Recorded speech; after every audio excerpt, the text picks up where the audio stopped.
Parents in East Grand Rapids cheered tonight. The Board of Education backed down on major cuts to district programming this year, finding the money somewhere else. 24 News 8's Danny Carlson was at last week's meeting when the cuts came up, and she was there tonight when they came up with a solution. Danny?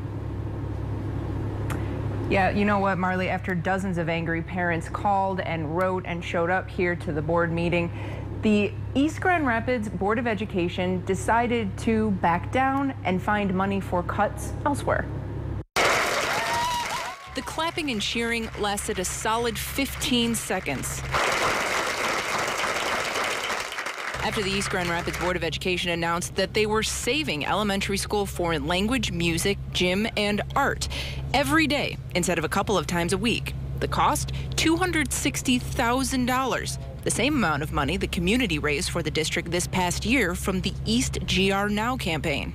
I think it was a big wake-up call to the community to continue using EGR Now to plug the holes until things change at a state level. We spoke to Ann Petruzzi last week. She was one of several parents who raised about 20 grand in one day for the district in a yard sale. It's public school. You shouldn't have to pay for it. But that's where we are. The urban districts have been feeling this for years, and it's hit East Grand Rapids now, and that's just the reality of public school funding. We shouldn't have to ask our community to pay for public education, but we are so fortunate that we do live in a community that rises to the challenge, and they want the very best for their kids.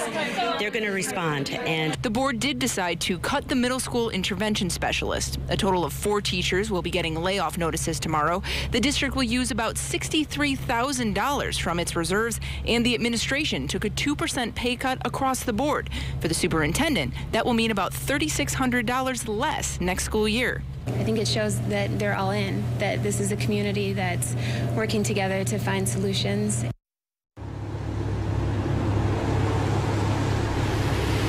The board did encourage those at tonight's meeting to start thinking now about donating to next year's East EGR Now campaign.